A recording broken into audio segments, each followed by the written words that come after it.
Bonjour à tous et bienvenue sur les Chroniques du blindage.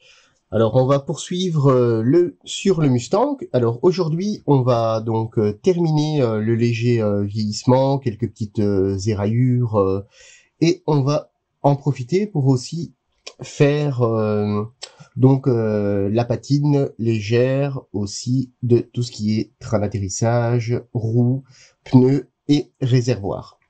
Alors, ça sera sans doute la dernière vidéo, puisque après le projet arrive à son terme. On peut toujours faire plus, mais c'est pas le but. Le but ici est de faire un modèle consacré plus aux débutants, avec des techniques simples, sans trop partir dans des délires bien poussés. On aura déjà quelque chose de pas mal. Donc cette vidéo, je ne pense pas qu'elle sera beaucoup plus longue que les autres, puisqu'après ça sera, il y aura, je vais dire peut-être 10 pièces à positionner sur l'avion, qu'on fera aussi ensemble. Et en même temps, on fera donc la conclusion. Donc, pour ainsi dire, c'est la dernière vidéo où on va réellement travailler, puisque la suivante sera donc consacrée au démasquage et au positionnement des pièces qu'on aura fait aujourd'hui. Donc, au niveau du matériel, j'ai prévu donc ici de chez Hamo le fuel stain pour faire les traces de carburant. J'ai pris en Nature Effect la couleur terre. J'ai pris aussi le Dark Wash. Alors en dry brush, je me suis pris donc le Light Metal, la couleur Chipping et Gun Metal. On verra si on utilise tout ou pas, mais alors j'ai pris aussi ces couleurs-ci chez Metal de chez Hamo qui sont vraiment pas mal. Alors, j'ai préparé un petit peu d'eau et le thinner comme habituellement. J'ai pris un shader en Ash Black. Donc, c'est un noir, mais noir légèrement brunâtre. Vous verrez, moi je trouve, j'utilise ça, c'est pas mal pour faire les traces d'échappement et alors tout ce qui est traces de mitrailleuse qu'on fera aussi, donc de fumée de combustion. J'ai pris un oil brusher en couleur dark brown, donc pour faire quelques traces de salissure de panneaux.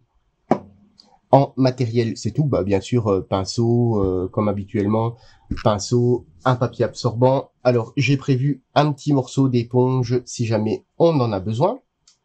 Et en décompte-tige. Alors, donc, on avait préparé tout ça lors de la dernière... lors d'une dernière vidéo, ça doit pas être la toute dernière. Donc on avait les roues, les réservoirs, il y avait une petite décale à mettre que j'avais positionnée hors caméra quand on avait fait le positionnement des décales, qu'on a les échappements, voilà. Donc c'est tout ce qu'on avait et les lisses que j'ai peint, j'ai passé un coup de vernis. Alors j'ai passé aussi le panel line dans les creux, hop, comme ça, vous voyez. Voilà. Oh, il y a un petit poil, voilà. Ou une petite pluche, voilà. Donc, pour ainsi dire, voilà. J'ai rien fait de spécial hors caméra. Alors, on va commencer tout de suite, comme ça on va pas perdre de temps dans le sens où au niveau de temps de séchage. Alors, pour tout ce qui est couleur alu, moi, personnellement, j'aime bien travailler avec du noir. J'avais dit donc sur le modèle en lui-même, j'aime pas trop travailler avec le noir parce que ça fait vraiment un contraste assez fort. Mais par contre sur l'alu, pour avoir justement un contraste un peu plus fort, je préfère.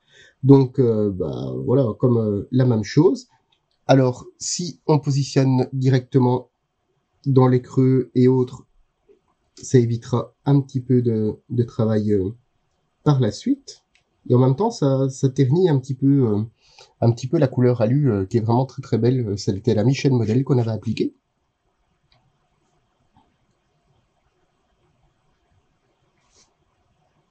Puisque les effets bêtement, les conditions climatiques altèrent assez vite. Et du fait que l'aluminium s'oxyde quand même très vite. Alors vous voyez, c'est pas du travail de grande précision. Du fait que le but on va enlever le surplus par la suite. Voilà. Donc, même chose sur le train d'atterrissage. Alors, sur le train d'atterrissage, je badigeonne le tout. Moi, personnellement, je ne me prends pas la tête. Je badigeonne le tout, comme ça on a en fait une uniformité de couleurs. Et après, on va repiquer différents endroits. Voilà. Donc, je vais reprendre, oh non, je vais poser sur celui-ci. Et je prendrai un autre papier absorbant par la suite. Vous voyez, ça commence, c'est déjà en fait, on pourrait dire c'est assez noir. Mais c'est pas grave, c'est justement ce qu'on veut, enfin du moins ce que moi je veux.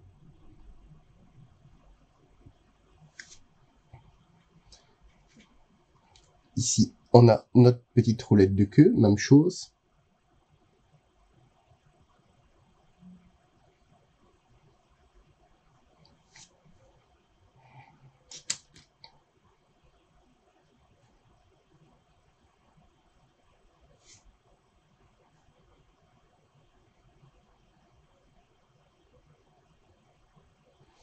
Bon, maintenant, en plus, c'est des pièces qui ne se verront pas très très bien du fait que le modèle est posé sur ses jantes, enfin sur ses roues. Voilà. Donc, même chose. Voilà. Donc, pour les grosses pièces, enfin les petites pièces, et ici, on va donc se concentrer sur le réservoir. Alors, le réservoir, je vais pas le badigeonner entièrement. Là, par contre, je badigeonne uniquement où il y a les reliefs, hein, puisque ça sert strictement à rien du tout d'en mettre partout, si ce n'est que de consommer du produit.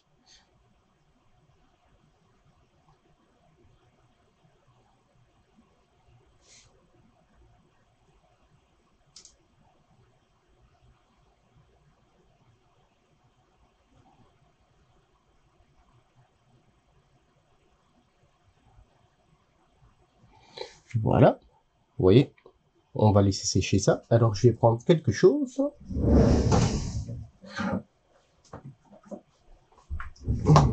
que j'avais oublié. Alors, c'est des petits supports Mr. Hobby. Hop, comme ça, je peux déposer mes objets. Voilà. C'est du carton à l'intérieur. Bon, je suppose que vous avez déjà vu. C'est pas la première fois que vous voyez ça. Voilà. J'ai mis mes pics dedans.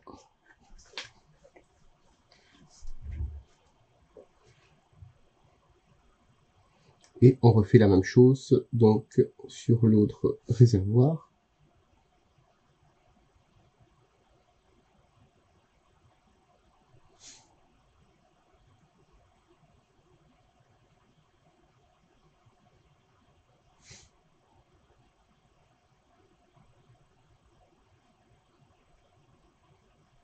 Alors bien entendu, les petits accessoires ici ont été traités de la même façon que l'appareil, donc ils ont été peints et ils ont eu un coup de vernis brillant aussi hein, pour protéger.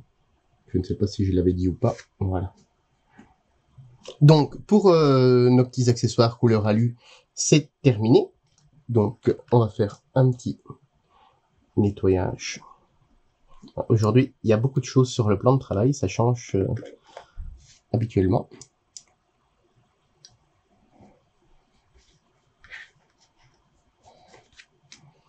Voilà.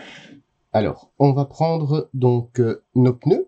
Et là, c'est pour ça que j'avais choisi donc la couleur couleur terre. Toujours bien les mélanger, les secouer. Et là, même chose. Là, je n'en mets que sur l'intérieur. Je sais pas si, hop, on voit directement que ça vient s'insérer, hop, dans les lignes du pneu.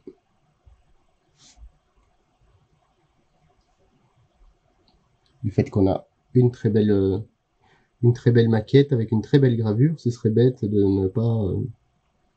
ne pas faire ressortir tous ces détails.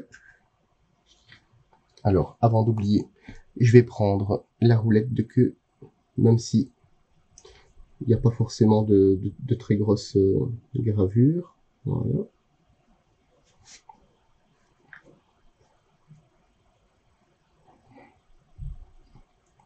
Même chose pour l'autre côté.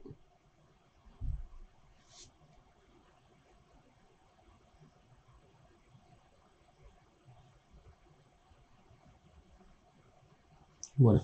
Donc ici, on a déjà fini notre première étape. C'est un peu le même principe que pour mettre dans les creux de l'appareil. C'est presque identique. Hein.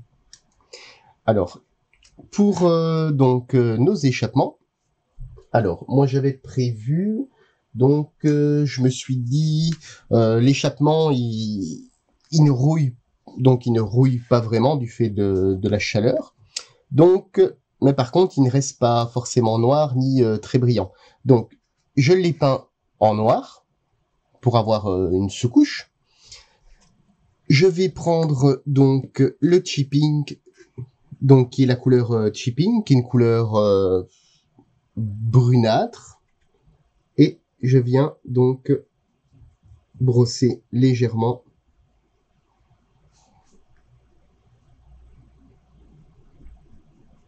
l'échappement. Donc il y a toujours le noir qui transparaît sur le dessous.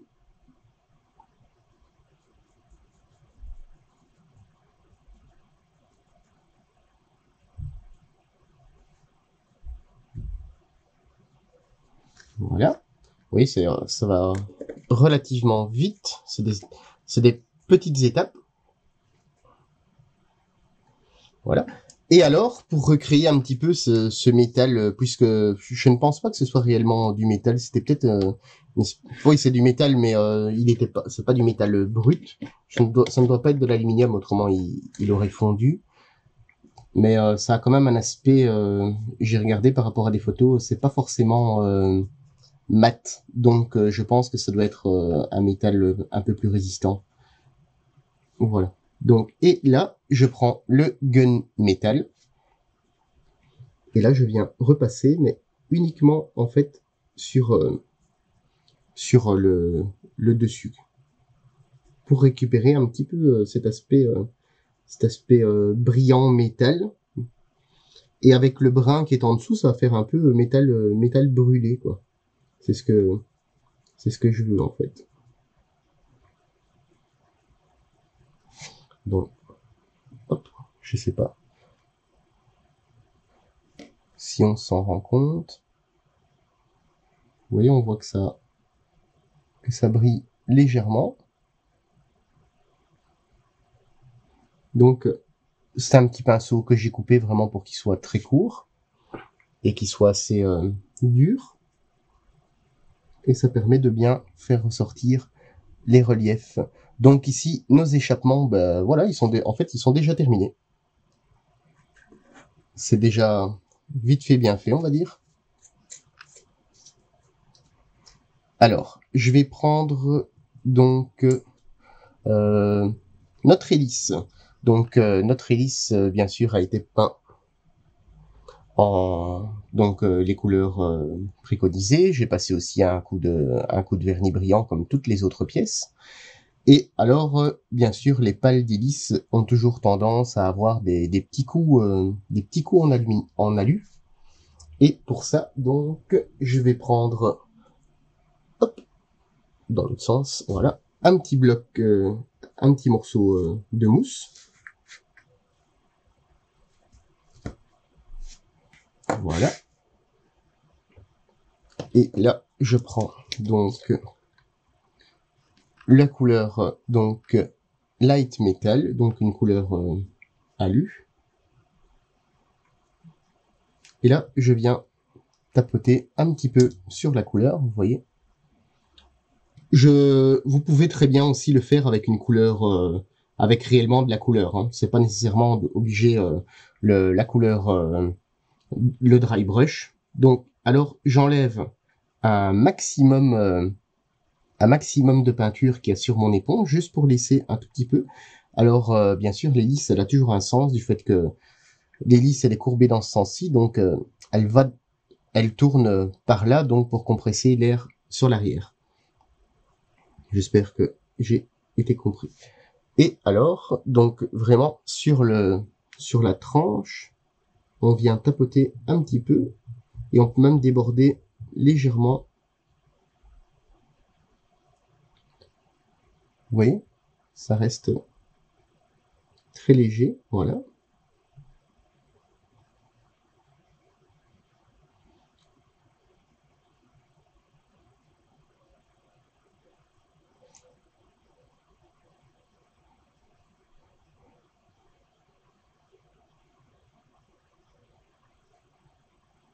Et voilà. Donc on a un petit peu, on peut même, si vous voulez, vous pouvez en faire, vous pouvez accentuer. Hein, ça c'est vous qui voyez le plus bel effet que ça rend. Alors ici, vous voyez, on a quelques petits éclats de couleur. On en veut, moi, j'en veux pas forcément plus.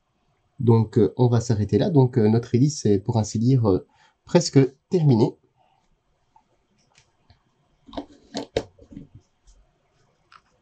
Après, c'est le vieillissement, c'est beaucoup suivant votre humeur et comment vous désirez le faire.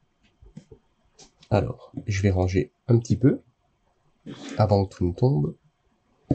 Voilà. On va laisser sécher ça sur le côté tranquillement. On y reviendra par la suite. Donc, je vais refermer le papier absorbant pour ne pas mettre de la peinture partout. Et alors, on va reprendre donc notre appareil.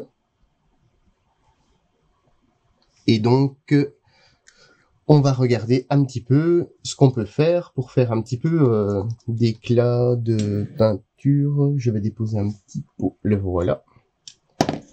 Donc, pour tout ce qui est à l'entrée, et on va faire donc un petit peu... je vais regarder pour faire comme ça.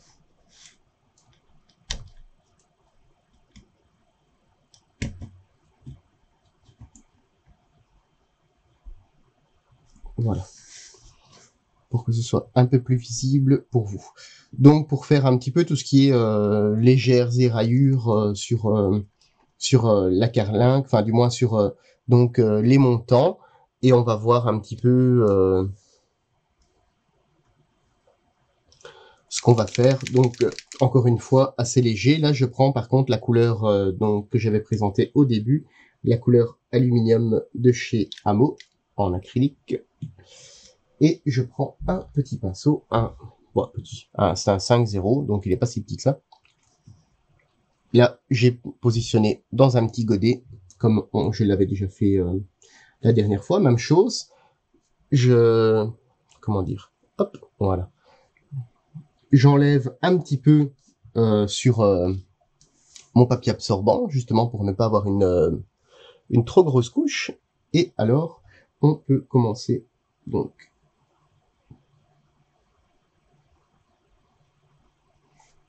Voilà. Et moi, ce que je fais après, par la suite, directement, en fait,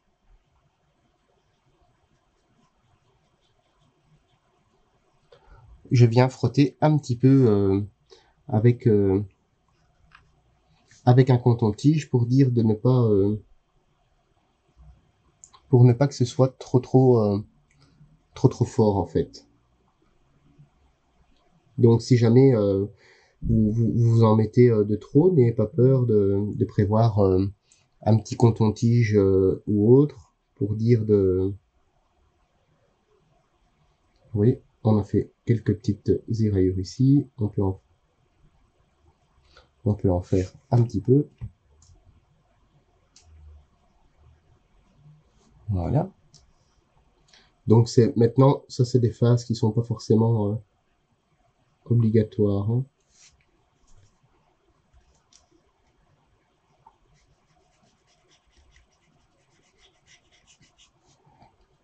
Donc ici on a des éraillures un petit peu plus profondes, et on peut aussi reprendre donc notre éponge, si on veut, pour justement avoir un petit peu de diversité en fait.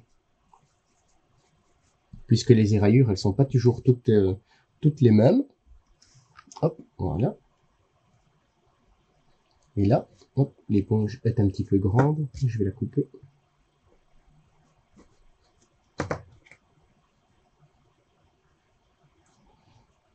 Et on peut venir, voilà, par exemple, ici, on peut mettre un petit peu du fait que c'est le lieu de passage du pilote. Alors, voilà. Toujours bien positionner son éponge.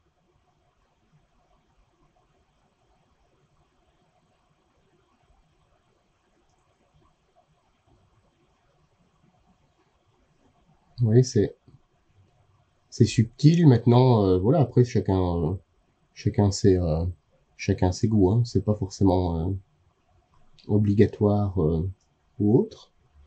Voilà. Alors, on peut faire aussi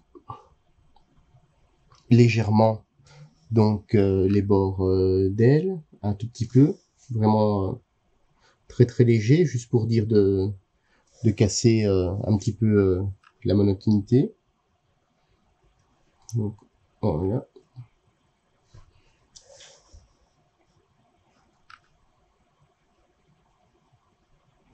Voilà. Donc, on va pas aller plus loin forcément dans les écaillures de l'appareil proprement dit. Et maintenant, on va commencer à salir un petit peu tout ça. Je vais le remettre le support en bonne position. Voilà, donc ça, on n'en a plus besoin pour l'instant. Voilà. Alors, suivant sur certains appareils, ouais, comment dire, des fois avec la lumière, ça fait quelques effets sur la peinture, mais l'appareil est bien lisse. Hein. Vous inquiétez pas. Donc, sur certains appareils, enfin, sur certains, presque sur tous, il y a quand même des traces de saleté. Donc, ici, j'avais pris le shader. Alors, j'ai pris le shader, pourquoi? Parce que c'est une peinture à l'huile et c'est un peu plus facile à travailler que les acryliques. Et alors, on va se mettre, on va faire l'effet donc sur le dessous, ce sera peut-être plus facile pour vous voir, du fait que la couleur est claire. Donc, par exemple, ici, on a une petite trappe qui est susceptible de mettre un petit peu de saleté. Vous voyez, j'en ai déposé un tout petit peu. Alors là, je prends par contre un pinceau plat. Je l'imbibe vraiment légèrement de thinner et alors je l'essuie tout de suite. Voilà. Alors, vous voyez, la trace, elle est très grande. En fait, c'est pas ce qu'on veut, hein. Puisque là, ça fait pas vraiment très réel. Donc, même chose, on nettoie. Et alors, on le reprend dans l'autre sens. Voilà. Vous voyez, en fait, j'ai créé la pointe de saleté, mais en contraire sens. Et après, en fait, ben, tout simplement, on vient travailler cette huile avec un pinceau donc presque sec. Et en fait, on vient repousser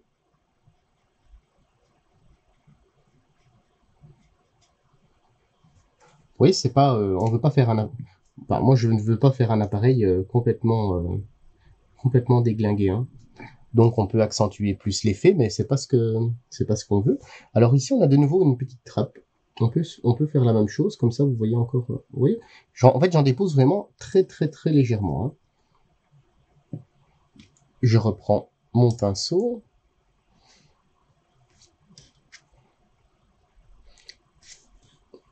Voilà.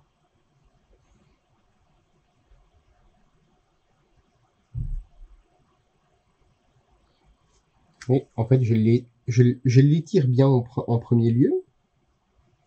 Faut pas se dire, oh zut, j'ai été trop loin, ou c'est trop large, ou autre. Il n'y a aucun problème, puisque l'avantage de la peinture à l'huile, justement, c'est qu'on peut la retravailler jusqu'à l'éliminer presque totalement. Et en fait, je recrée enfin, du fait qu'en général, les coulures, elles sont plus en forme de pointe.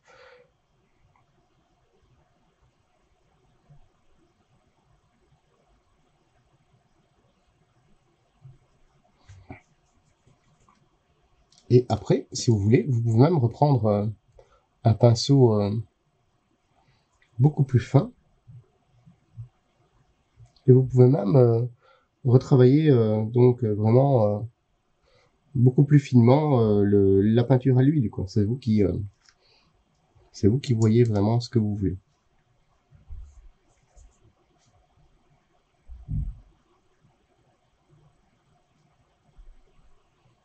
Vous voyez, bon, ici on a des petits effets.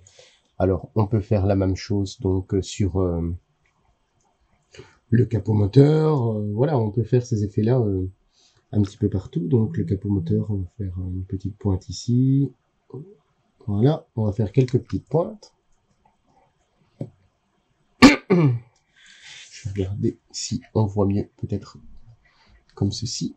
Alors, toujours le même principe. Hein. Le seul truc, c'est il faut pas dépasser le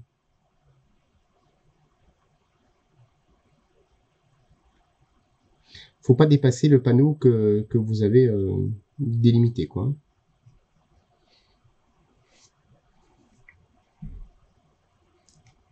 Alors, bien entendu, plus vous allez travailler on peut même aller plus loin si on en a envie.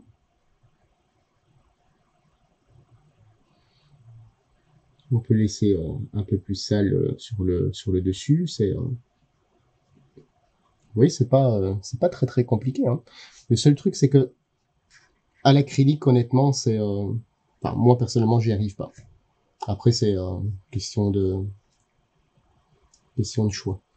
On peut faire aussi la même chose sur donc près des baies de train. Donc ici, j'en ai mis un petit peu.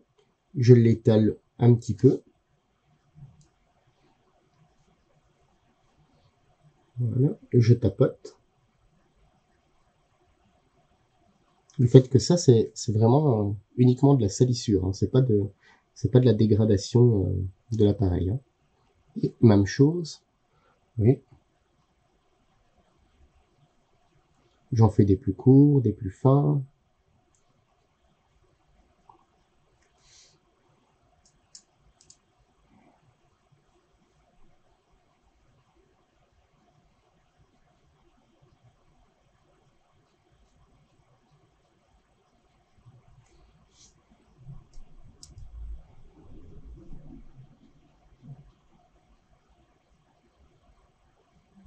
Et alors, bah, plus vous allez nettoyer, bien évidemment, moins l'effet sera présent. Hein.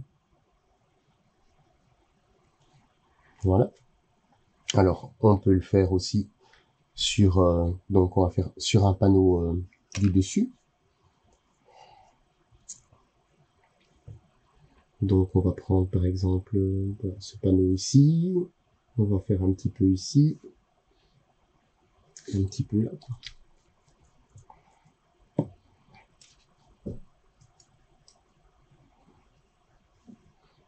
Alors, toujours le même principe. Vous pouvez très bien étaler un petit peu. En fait, en premier lieu, vous pouvez étaler le fait que notre modèle a été protégé par le vernis, donc il ne risque rien. Bon, bien sûr, il ne faut pas y aller avec une brosse en fer, mais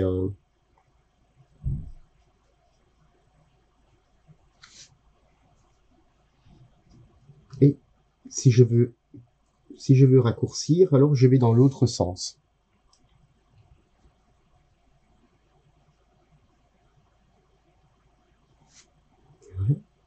Là, j'ai débordé un petit peu sur l'autre panneau.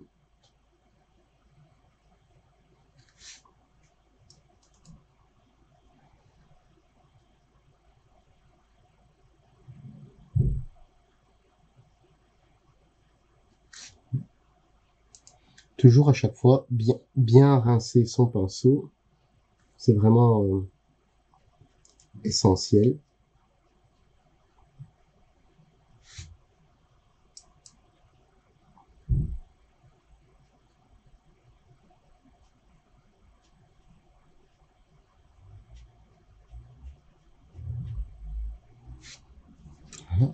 Et on peut, même si vous voulez, tirer.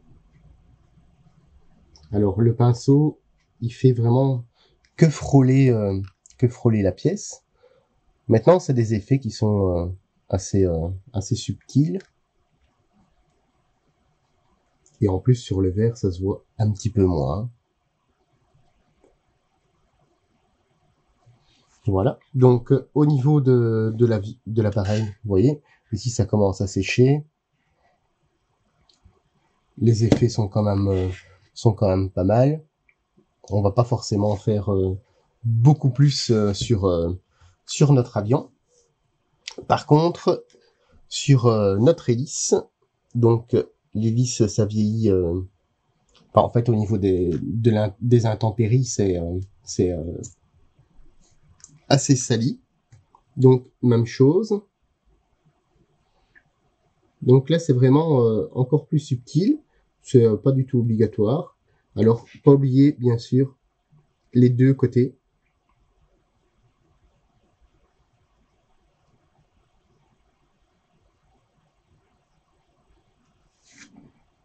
Vous voyez, là, j'en mets un petit peu partout. Alors, je ne sais pas si on le verra à la caméra. Et là, vraiment, en fait, j'enlève pas grand chose. Là, en fait, je fais juste l'étaler, c'est pour avoir des traces, pour avoir en fait un petit peu de contraste sur l'hélice avec du brun très foncé qui représente la saleté et non des éraillures, hein, puisque sur l'avion c'est identiquement la même chose, hein, c'est des traces de carburant, de saleté, de terre, de poussière. C'est vraiment pour dire que notre avion ne soit pas clean sorti d'usine. Alors je ne sais pas si on peut voir un petit peu je sais pas si on voit un petit peu les effets.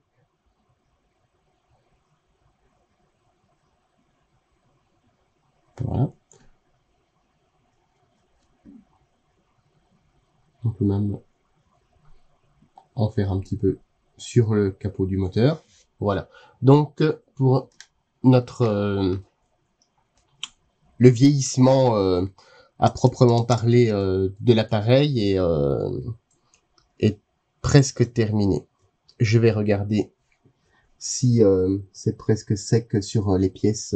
Oui, voilà. Donc on avait préparé les pièces en début de vidéo avec le wash noir, donc le lavis.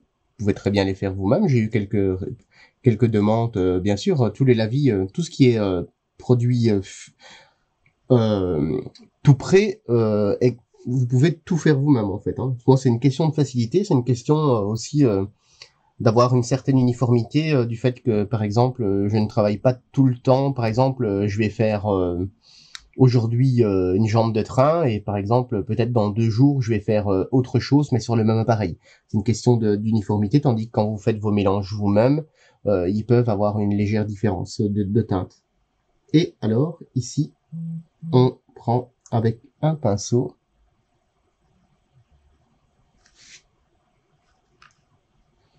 toutes les parties donc et le principe en fait c'est de remonter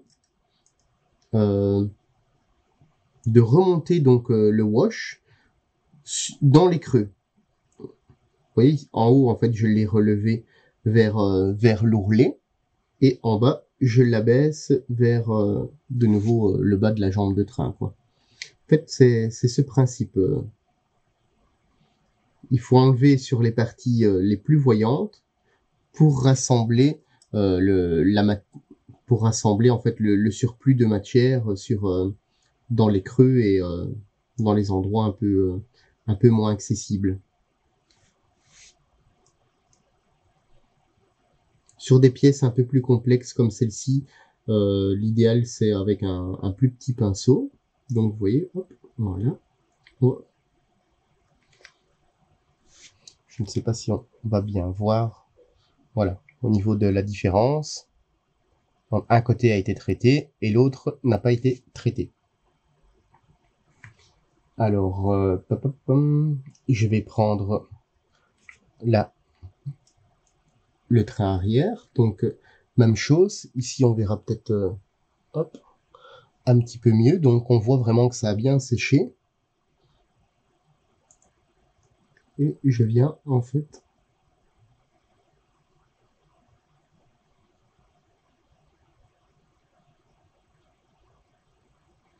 enlever le surplus. Et en plus, avec le contraste du noir, ça crée une certaine brillance.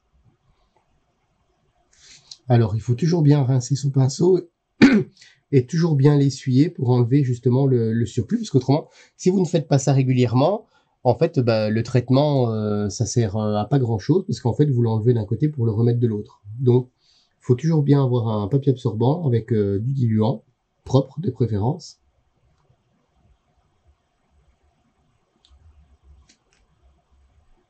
Et voilà. Donc, vous voyez notre pièce. Voilà. On va vite faire l'autre jambe de train. Donc, même chose, hein.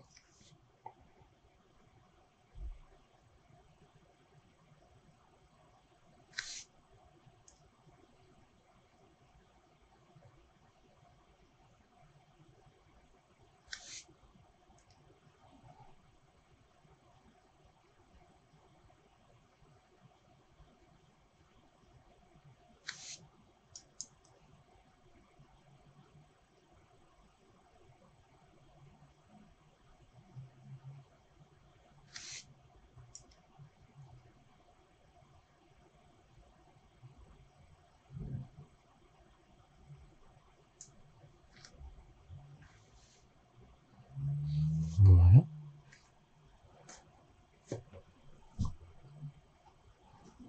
Au niveau des roues, bon, je vais commencer par la plus petite. Même chose, identiquement la même chose. En fait, on vient enlever le surplus. Voilà, ici, sur celle-ci, ça va très vite du fait qu'elle est toute petite. On enlève le surplus et en même temps, ça laisse un petit dépôt façon terre, du fait que c'est la couleur qu'on avait choisie.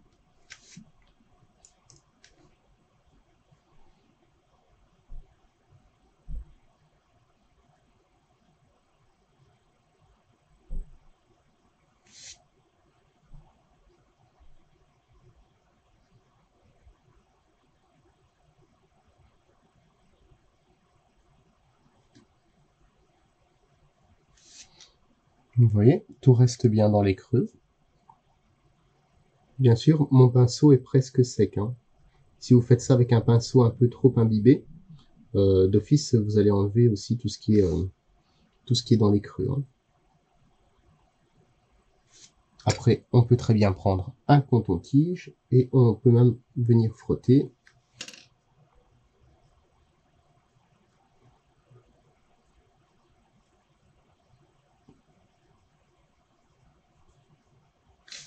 Et comme ça, on peut voir. Donc, on voit bien les dessins qui sont apparents. Voilà. Donc, on va faire la même chose avec l'autre.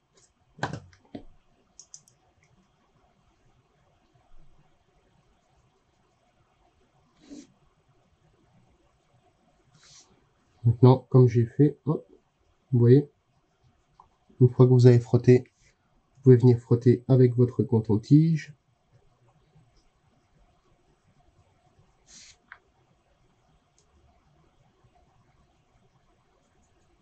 Si vous passez un petit peu de diluant, par exemple. Des fois, les cotons-tiges, c'est un petit peu, des fois, le remède miracle. Le seul truc qu'il faut faire attention, ça laisse quand même des fois un dépôt peluché. Donc, faut quand même faire un petit peu attention. Alors, au niveau, on a fait donc les trains d'atterrissage, on a fait les échappements. Il nous reste donc les réservoirs qui sont ici.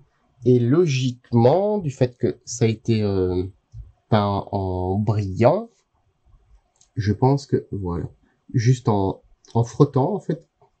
Donc, sur mon pinceau, il y a aucun diluant, sur mon pinceau, pardon, sur mon coton-tige, donc il est parfaitement sec. Et je viens enlever le surplus du fait que comment dire, du fait que le bidon est très très lisse. Le wash tient moins bien. Autrement, vous pouvez toujours faire la technique comme on a fait sur le train d'atterrissage, avec en prenant votre pinceau. Mais quand on peut utiliser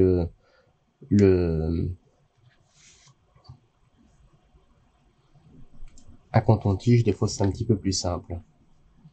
On peut faire identiquement la même chose sur l'autre. Et alors, ce qui est pas mal avec le coton-tige, c'est que des fois ça n'enlève pas trop. Quand c'est bien sec, bien entendu. Vous voyez, je prends, je frotte. Après, si jamais par exemple il y a des petites imperfections, bien sûr le coton-tige, du fait qu'il est pas très très fin, lui ne va pas partout. Hein. Après, c'est à vous si jamais peut-être à rectifier certains endroits avec votre pinceau et du white spirit, enfin avec du thinner quoi. Du fait que le lavis lui a été vraiment partout. Voilà. Alors ici, on a donc nos petits bidons qui sont terminés, notre train d'atterrissage il ne restera plus qu'à assembler. On a encore nos roues et la même chose. Donc hop, je prends mon coton-tige et là c'est vraiment l'idéal parce que ça vient vraiment enlever uniquement sur la surface et c'est vraiment ce qu'on veut. Donc pour avoir un intérieur un peu plus foncé et la surface qui elle est vraiment bien brillante. Vous voyez, ici c'est pas terrible. Hop, et une fois qu'on frotte, on voit que l'effet arrive immédiatement. Et donc, nos petits réservoirs doivent avoir des petites traces de carburant. Et alors, j'ai prévu ceci, qui est vraiment, vraiment chouette pour faire les traces de carburant. Alors, c'est un produit qui est quand même assez épais. Donc, moi, ce que je fais, je prends mon pinceau, je le trempe dans le thinner, et après, je viens le prendre dans le pot. Alors, hop, je viens le mettre donc de ce côté-ci, voilà. Donc, on en a mis ici, je vais en mettre un petit peu ici, hop, hop, j'en ai mis un petit peu partout. Et alors, ce que je fais, du fait que les traces se font, voilà, l'avion, on lui remplit les réservoirs et après, il s'envole. Et après, ça fait des traînées un petit peu partout. Alors, ce que je fais, je prends mon aérographe, donc j'ai mis donc le petit produit là. Il y a bien sûr rien dans mon aérographe. Je vais allumer le compresseur, voilà. Il y a rien dans mon aéro et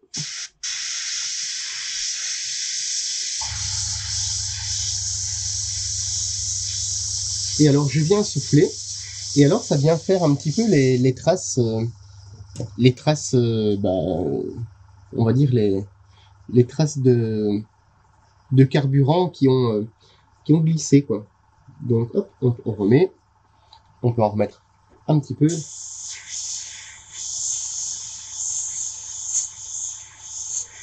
Voilà. Et je vous montre directement, hop, le résultat. Vous voyez, ça a fait les traces de carburant. Je trouve vraiment comme le carburant qui a débordé et le carburant qui a été soufflé par le vent dans les airs, le petit carburant résiduel près des trappes, quoi. Voilà, donc on peut le faire en plusieurs fois. Hein. Hop, voilà. Et ce qui est bien, ça coule vraiment dans tous les sens, du fait que ça suit le sens de l'air. Après, le produit est du fait que c'est du carburant, c'est pas de l'huile. Le produit est assez transparent. Il est légèrement brunâtre. Donc, on peut en remettre un petit peu partout. Voilà. Et je prends mon aéro et de nouveau,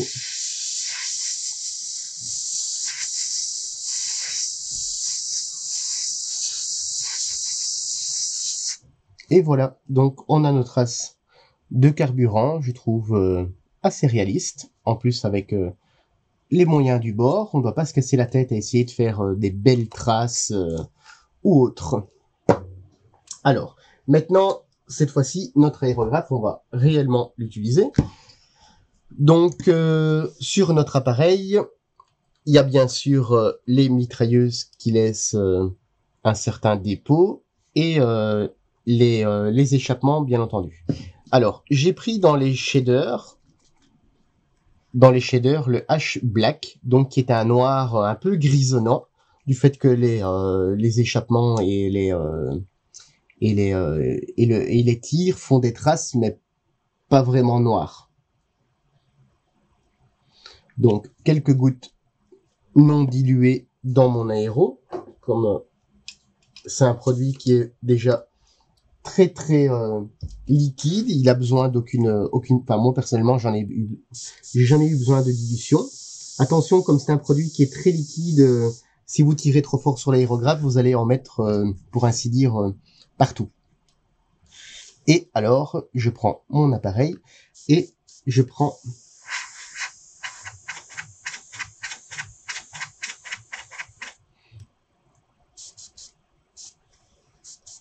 vous voyez, ici ça a fait des petites traces.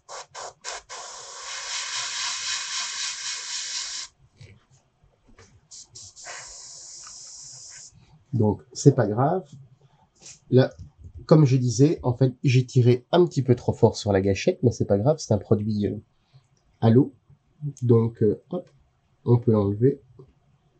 C'est l'avantage de travailler avec des acryliques. On va laisser le temps de sécher de ce côté-ci, on reviendra par la suite.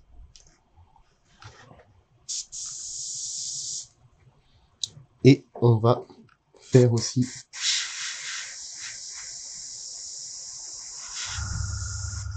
les traces d'échappement.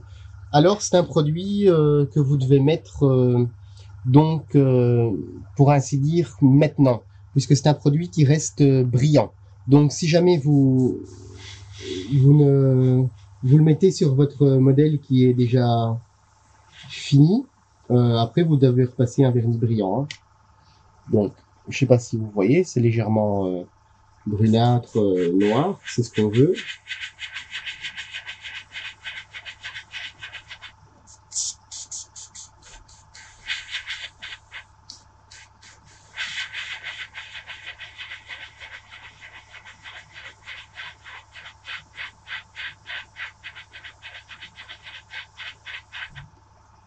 Voilà. Oui, au niveau des mitrailleuses, on les fait bien noir, puisque de toute façon, après, on va quand même vernir. Hein.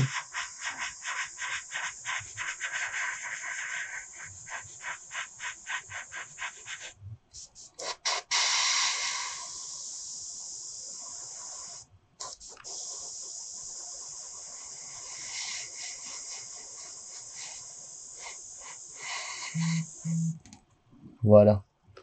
Et après, bien entendu, notre comment dire, après on viendra positionner notre échappement et on aura donc comme ça on a notre trace donc d'échappement et de tir sur le dessus et pas oublier bien entendu le dessous.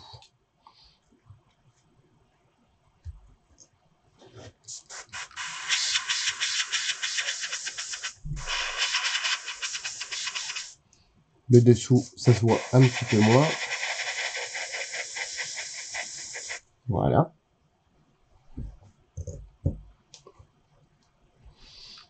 Donc, voilà, je vais débrancher ça pour ne pas faire de bêtises.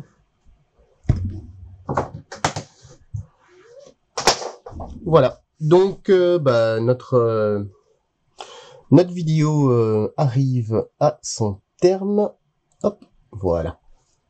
Donc, pour ainsi dire, notre avion est presque terminé. Moi, je vais continuer à faire hors caméra quelques petites traces de saleté. Après, il y aura donc par la suite un vernis mat que je trouve. Enfin, je vais pas faire une vidéo sur la pose d'un vernis mat. Hein. C'est identiquement la même chose que la pose d'un vernis brillant. Et quand on aura posé le vernis mat, je ferai la dernière vidéo avec les derniers assemblages, donc avec les réservoirs, les roues, tout pour positionner correctement, et ainsi que le démasquage de notre verrière, qui est toujours masqué avec le masque, enfin avec le liquide de masquage Ammo depuis le début. Et notre avion sera terminé. Donc cette session de vidéo sera bientôt terminée. Voilà, je vous dis à très bientôt sur les chroniques du blindage.